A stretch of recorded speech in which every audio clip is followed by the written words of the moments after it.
प्रेरणा स्रोत।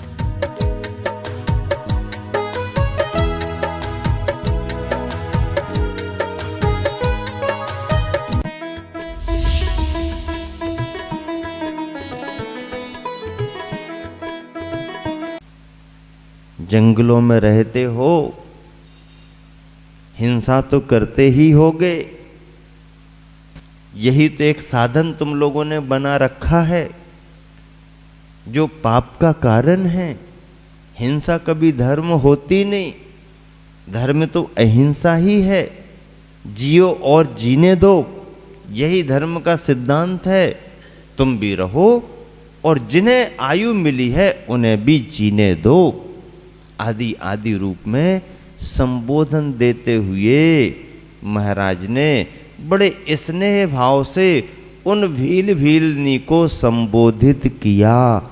दोनों का पुण्य का उदय आ गया था, अन्यथा उन्हें कहाँ मुनि महाराज मिलने वाले थे। उनके पुण्य के योग से मुनि महाराज का करुणा का, दया का, अहिंसा का संबोधन उन्हें मिला। उनके मन पर गहरी छाप पड़ी। उन्होंने अपनी जिज्ञासाओं का समाधान कर लिया। हमारी दरिद्रता कैसे दूर हो, हमारी परेशानी कैसी दूर हो, हम भी अच्छे से कैसे रहें, ऐसा निवेदन कर लिया। तो महाराज जी ने कहा कि बहुत ज़्यादा नहीं भी कर पाते हो तो कम से कम अहिंसा के व्रत के रूप में हिंसा नहीं करना और मद्य मधु मांस का त्याग इसी समय कर दो।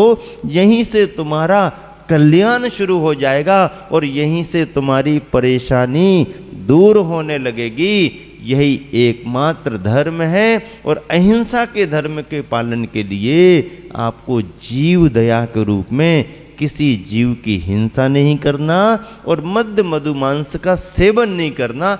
ये अहिंसा का व्रत धारण करो। बात उनके मन में बैठ गई। अब जो होगा सो दूसरा करेंगे, लेकिन हिंसा का काम नहीं करेंगे, मद्य मधु मांस का सेवन नहीं करेंगे। बड़ी दृढ़ता के साथ नियम लिया। नियम किसने लिया है? जिसका रोज का काम है, उसके बिना चलेगा ही नहीं उनका, उस अवस्था में चलता ही नहीं, रोज की जरूरत है। अभागा था, हीन पुण्य था, ऐसी पर्याय में जन्म हुआ। यदि अभागा हीन पुण्य नहीं होता तो ऐसी पर्याय में जन्म काहे को होता? पुण्यवान होता, अच्छी जगह जन्म होता, अच्छे कुल में जन्म होता। लेकिन अभागा तो रहा, भव भवांतर से भटकता हुआ जीव आया है, अभागा रहा, हीन पुण्य रहा, तभी तो जंगल की उस जंगली अवस्था में उनका जन्म हुआ। हीन पुण्य के कारण हुआ। वहां धर्म कर्म की बातें ही नहीं है, भक्ष अभक्ष का कोई भेद ही नहीं है। क्या समाज होती है, क्या परिवार होते हैं, क्या मानव सभ्यता होती है, उन्हें उससे क्या लेना देना। जंगल का जीवन, बस उतना ही उनका जीवन। हीन पुण्य अभागे तो थे ही, लेकिन अभागे भी हमेशा अभागे ही रहते हैं ऐसा नहीं है। अभागा भी कभी न कभी कुछ न कुछ पुण्य को लेकर के आगे बढ़ सकता है। तो उन अभागे के जीवन में भी उन क्षणों में कुछ न कुछ भाग्य, कुछ न कुछ पुण्य उदय में तो आया। मान लीजिए यदि उसके पुण्य का योग इस रूप में नहीं होता तो आवेश में आकर के निशाना साध भी देता, और निशाना यदि लग जाता तो फिर इन्हें तो अहिंसा का संस्कार कुछ मिल ही नहीं पाता, बल्कि इनकी अज्ञानता से भावावेश में हो सकता था, संभावना बन सकती थी। मान लीजिए भीलनी नहीं रोक पाती और भील निशाना लगा देता, तो निशाना लगने के बाद क्या करते? बाण तो जहरीले रहते हैं। बाण कैसे रहते हैं? जहरीले रहते हैं। जंगलों में रहने वाले जो बाण रखते हैं, बाण का पैनापन भी रहता है और पैनेपन पर जहरीला भाग लगा करके रखते हैं। अभागे तो थे, हीन पुण्य तो था, लेकिन पुण्य की कहीं ना कहीं से कोई किरण जो सत्ता में कभी किसी रूप में पड़ी होगी, उस समय उदय में आने को हुई। और भीलनी के ही निमित्त से सही, भील को कुछ ख्याल आया, जल्दबाजी मत करो, जरा देखो तो जो समझ रहे हैं वही है या कुछ और है। क्षण भर रुका भील, ख्याल में बात आ गई और जैसे झुरमुटों में से महाराज जी आगे आगे आगे बढ़ने को हुए, अरे ये तो कोई मनुष्याकृति दिखाई दे रही है, पर मनुष्य है तो वस्त्र भी नहीं है, क्या बात है। यदि वस्त्र भी नहीं और मनुष्याकृति है तो ये तो कोई देवता होंगे। पर देवता कौन हो सकते हैं? इस जंगल में देवता का क्या काम? तो फिर इसी बन के देवता होंगे। और जब इस बन के देवता अपने लिए मिल गए हैं तो फिर इनसे मांग लो, छोड़ो नहीं इनको। ऐसा कुछ मांग लो कि हमेशा हमेशा की अपनी ये समस्या खत्म हो जाए। पुण्य का उदय आया, इसी को कहते हैं सौभाग्य की घड़ी, इसी को कहते हैं पुण्य के क्षण। उन पुण्य के क्षणों में उसको ऐसी सद्बुद्धि आई कि बस ये जो वन देवता मिल गए हैं, इनसे कुछ मांग लो। मांगने में जो भी उसने मांगा हो, लेकिन देने में अहिंसा का संस्कार दे दिया और कह दिया इसका पालन करोगे तो जो तुम्हारी इच्छा है उसकी पूर्ति अपने आप हो जाएगी। अहिंसा के व्रत का पालन करो। उस अवस्था में उसने नियम लिया। छोटा मोटा नियम नहीं था उसके लिए, बहुत बड़ा नियम था। चाहे मृगसेन धीबर हो, चाहे पुरुरवा भील हो, छोटा मोटा नियम नहीं है, बहुत बड़ा नियम है। चांडाल ने नियम लिया, चांडाल ने नियम लिया। किसने नियम लिया? चांडाल ने। क्या नियम ले लिया? महाराज, आपके उपदेश से मेरे मन पर बहुत प्रभाव पड़ा, लेकिन मैं पूर्ण रूप से हिंसा का त्याग तो नहीं कर सकता, क्योंकि मैं तो जल्लाद हूं। राजा की आज्ञा का पालन करना पड़ता है। जिस किसी को भी प्राण दंड मिलता है, काम तो मुझे ही करना पड़ता है। कब किसे सजा मिल जाए, मुझे तो हमेशा तैयार रहना पड़ता है। अहिंसा का व्रत पालो। हिंसा ठीक नहीं है, दुख का कारण है। हिंसा को छोड़ो, अहिंसा के व्रत को पालो। बात तो आपकी जम गई, मन तो हो रहा है अहिंसा का व्रत ले लूं, लेकिन कैसे पालूंगा? राजा की आज्ञा तो पालन करनी है, क्योंकि मैं तो राजा आश्रित हूं। कुछ रास्ता निकालो। क्या निकालूं महाराज रास्ता? आप ही बताओ, आप ज्ञानी हो, गुरु हो, आप बताओ। आप हमारे अनुसार रास्ता बताओगे तो हम पक्के में पालन करूंगा।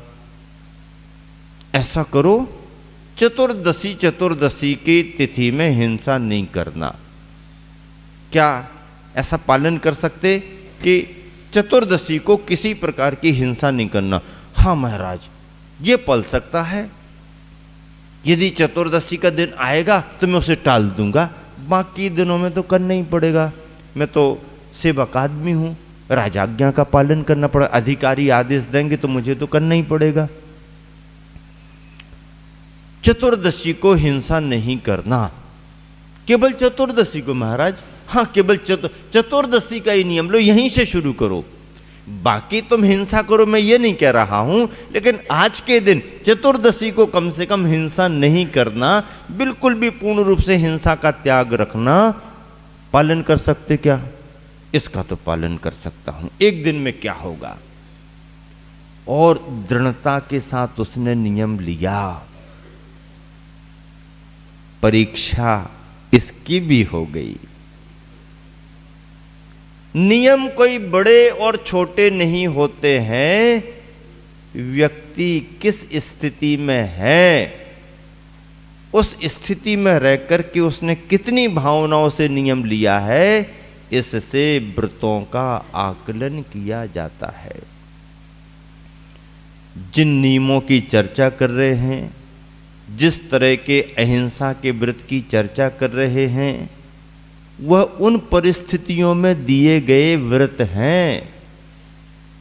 मछली मारने वाले को नियम दिया गया, जंगल में रहने वाले भील को जो रोज हिंसा रोज शिकार करता उसको नियम दिया जा रहा, चांडाल जिसका काम ही प्राण दंड देने का है उस चांडाल को नियम देने की बात आ रही। मुनि महाराजों की दृष्टि में कितनी करुणा, कितनी व्यापकता, कितनी उदारता, कितनी दूरदर्शिता रहती है कि अपने द्वार पर यदि कोई आ गया तो खाली हाथ वापिस ना जा पाए। जिस रूप में नियम ले पाए तो ले ले, लेकिन एक धर्म का संस्कार तो इसको डाल ही देना चाहिए। पुण्य के योग से आया है, वापस जाने के बाद पुनः दोबारा आ पाएगा कि नहीं कोई पता नहीं, आ गया है तो इसे खाली हाथ वापस नहीं जाने देना चाहिए। दुकानदार भी, पक्का दुकानदार, सही दुकानदार तो वही होता है कि ग्राहक यदि दुकान पर आ गया तो खाली हाथ उसे वापस भेजाना नहीं। सेठ जी बात तो पसंद आ रही है लेकिन इतनी खरीदने की हिम्मत नहीं। सोच के तो आया था कि काम बन जाएगा, लेकिन इतना महंगा नहीं खरीद सकते। महंगा लग रहा है क्या? हाँ महंगा लग रहा, बाद में आएंगे जब इंतजाम हो जाएगा। बाद में आएंगे, इंतजाम हो जाएगा। बाद किसने देखा? इंतजाम हुआ कि नहीं हुआ, आया नहीं आया कि नहीं आया, आया कि नहीं आया। चलो सुनो, ऐसा है इतना महंगा नहीं तो दूसरा भी हमारे पास है कि अपने द्वार पर यदि कोई आ गया और पुण्य के योग से आया है तो उसे खाली हाथ वापस लौटाना नहीं। जो तुम्हारी स्थिति हो, जितना तुमको जमता हो, मैं तो बता ही रहा हूं, अच्छे से अच्छा बता रहा हूं। हमारे बताते बताते तेरी हिम्मत नहीं हो रही तो चल तू ही बता कि तेरी गुंजाइश क्या है। जितनी तेरी गुंजाइश होगी उस हिसाब से तेरे को माल दे करके माला माल कर देंगे। प्रथमान योग में ऐसे उदाहरण भरे पड़े हुए हैं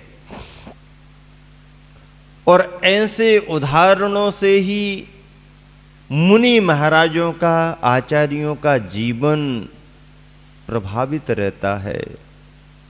गुरुवर आचार्य श्री के व्यक्तित्व में करुणा का कोई और छोर नहीं है, कोई और छोर नहीं।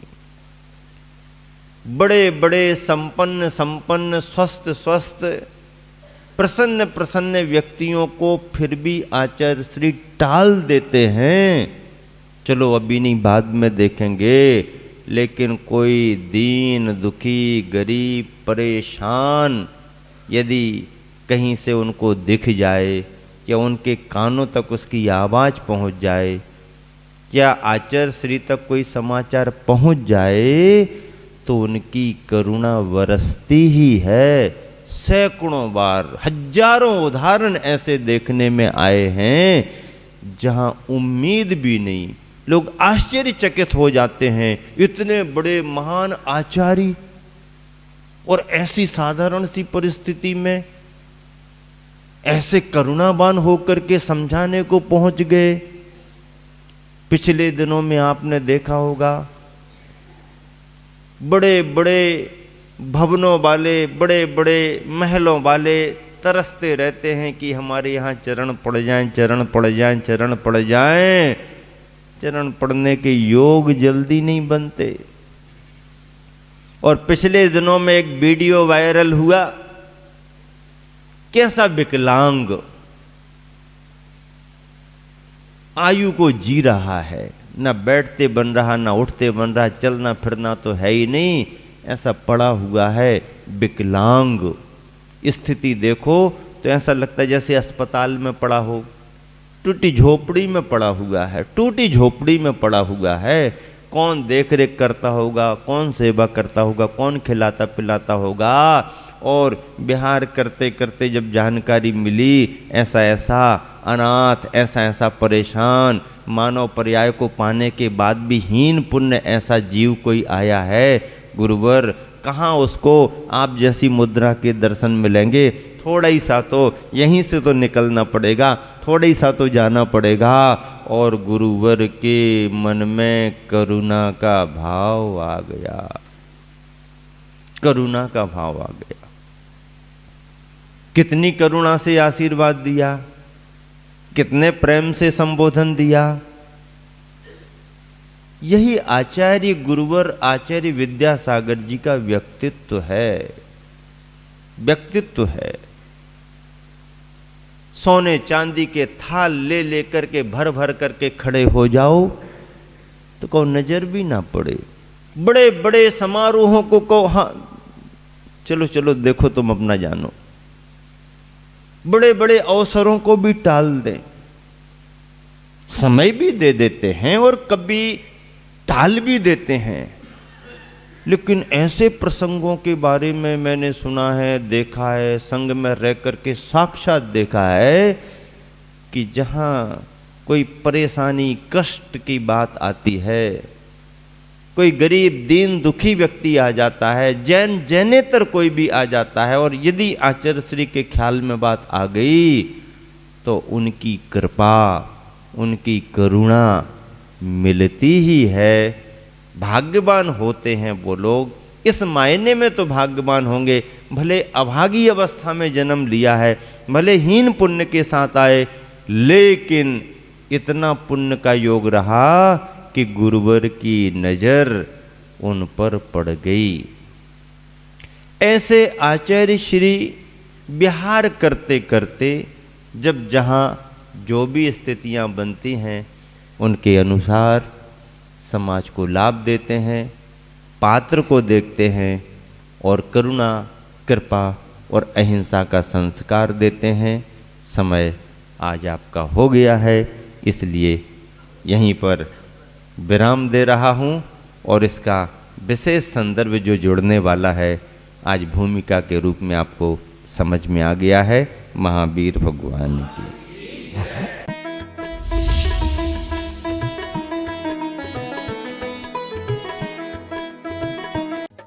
प्रेरणा स्रोत